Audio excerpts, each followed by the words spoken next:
मदरसा इमदादुल इस्लाम लंढौरा के मोहतमिम मुफ्ती रियासत अली ने कहा कि फिलहाल शासन प्रशासन के नियमों का पालन करते हुए धार्मिक स्थलों पर लगे लाउड स्पीकरों को उतार कर छत पर रख दिए जाए, साथ ही दिशा निर्देश अनुसार आवाज को कम कर दिया जाए। विधायक उमेश कुमार ने कहा कि सभी धर्मों के लिए एक जैसे निर्देश जारी किए गए हैं। शनिवार को जमीयत उलेमाए हिंद के पूर्व प्रदेश अध्यक्ष एवं मदरसा मोहतमिम ने लाउड स्पीकर की आवाज कम करने को लेकर मदरसा इमदादुल इस्लाम में मीटिंग की। इसमें हरिद्वार जिले के धार्मिक गुरुओं और मौजूद लोगों ने शिरकत की।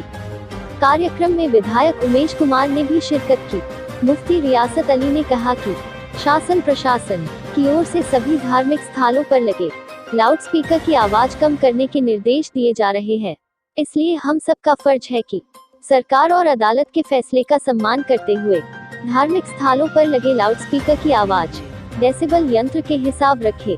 कहा रात और दिन में अलग अलग आवाज रखने के निर्देश जारी किए गए हैं, उसी हिसाब से हमको निर्देशों का पालन करना होगा। मुफ्ती ने कहा कि ध्वनि नापने वाले यंत्र के आने तक हमें चाहिए कि लाउड स्पीकर को उतार कर धार्मिक स्थल की छत पर रख दे, साथ उसकी आवाज कम कर लाउड स्पीकर का मुंह धार्मिक स्थल के अंदर की ओर रखे।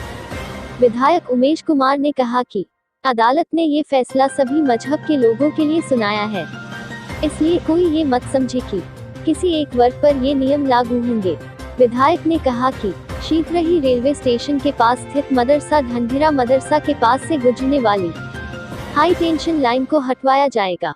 विधायक ने कहा कि अगर कहीं और किसी जगह पर गलत जगह से हाई टेंशन लाइन गुजर रही है तो वह उसकी जानकारी दे, जिसके बाद इस तरह की समस्या का समाधान करा दिया जाएगा।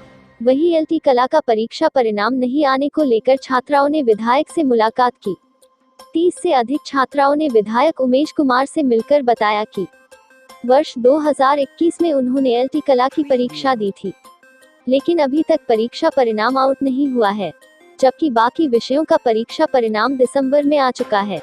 विधायक ने छात्राओं की समस्या का समाधान करने का आश्वासन दिया है। जी, असल में कुछ दिनों से पुलिस प्रशासन की तरफ से ये बात आ रही थी कि मस्जिद, मंदिर, गुरुद्वारों के माइक बंद कर दिए जाएं और उतार लिए जाएं, मगर ये मालूम नहीं हो रहा था कि शासन प्रशासन का सही आदेश क्या है जो उसका पालन किया जाए। तो हमने अपने क्षेत्र के विधानसभा खानपुर के एमएलए भाई उमेश कुमार जी से बात की कि आपकी जनता, मस्जिद मंदिर वाले सभी परेशान हैं। तो उन्होंने डीएम साहब से बात की, कप्तान साहब से बात की। डीएम साहब और कप्तान साहब ने जो उनको संदेश दिया है वो ये है जो आज उन्होंने यहाँ आम जनता के बीच बताया है कि फ़िलहाल मस्जिद, मंदिरों के, गुरुद्वारों के माइक, हॉर्न ऊपर से उतार कर छतों पर रख लिए जाएं और आवाज़ बहुत हल्की कर दी जाए। उनका मुंह बजाय ऊपर करने के कुछ नीचे झुका दिया जाए, यानी छतों पे रख लिए जाएं। आवाज़ हल्की रखी जाए। 1-2 दिन में ये सब हदबंदी बता दी जाएगी कि माइक एम्पलीफायर कितनी रफ्तार से चलाना है और कितनी आवाज़ रखनी है।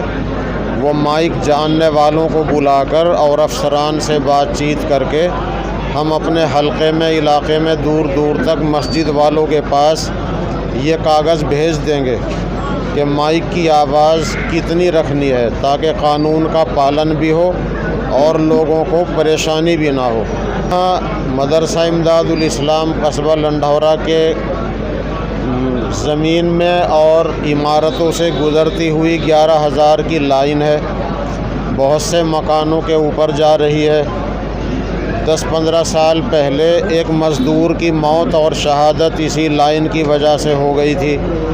तो हमने भाई उमेश कुमार जी से ये बात रखी, उन्होंने यकीन दहानी कराई है कि इस लाइन को हटाया जा रहा है और रेलवे स्टेशन मदरसा जो है, मदरसा फैज़ुल उलूम, उस मदरसे के ऊपर से भी लाइन गुज़र रही है। ढंढेरा मदरसे के पास से लाइन गुज़र रही है। तो उमेश कुमार जी ने बताया कि इन सब लाइनों को हटाने का फ़ैसला हो चुका है और अनकरीब ये लाइनें यहाँ से हटा दी जाएंगी। कि लंढौरा खादर क्षेत्र को जोड़ने वाला, लंढौरा हरिद्वार जवालापुर को जोड़ने वाला जो रोड शिकारपुर लादपुर निकला है, तो शिकारपुर लादपुर के बीच में एक पुल बना हुआ है, मगर दोनों तरफ सड़क नहीं बनी। तो इलाके के लोगों ने अपनी फरमाइश रखी, उन्होंने यकीन दिलाया है कि ये सड़क भी अनकरीब इंशाअल्लाह बन जाएगी और ये पुल चालू हो जाएगा और आवाम को सहूलत मिलेगी। का कला विषय से तो हमारा रिज़ल्ट रुका हुआ है, 10 महीने से कोर्ट में केस चल रहा है, सिंगल बेंच से जजमेंट आ चुका है, केस फाइनल हो चुका है। उसके बाद हरीश आर्य नाम का जो व्यक्ति है जो कि इस विषय से कला विषय अल्टी में उसने भी एग्ज़ाम दिया था, तो उनके मार्क्स कम आने के कारण वो बार बार उच्च न्यायालय जाते हैं और स्टे लगवा देते हैं। तो हमें बहुत प्रॉब्लम हो रही है, हमारा रिज़ल्ट नहीं आ पा रहा है सर। इसी संदर्भ में सरकार और आयोग हमारा सुन नहीं रहे। हम कभी शिक्षा मंत्री के पास जाते हैं, कभी विधायक के पास जाते हैं, हम अपने मुख्यमंत्री से भी बात करने की कोशिश करते हैं, पर वो भी हमें नहीं मिल पा रहे थे इलेक्शन की वजह से। तो हमें जो अपनी आखिरी उम्मीद लगी, जो आशा लगी, जहाँ से हमारा जो प्रॉब्लम सॉल्व हो सकती है, उसके लिए हम विधायक जी के पास आए। बस आखिरी हमारी जो आशा है वो हमारे विधायक जी हैं। विधायक जी ने कहा है जल्दी सॉर्ट आउट करवाएंगे, इस मामले को देखेंगे कि कैसे क्या होना है, वो हमारी क्या सहायता इस मामले में कर सकते हैं।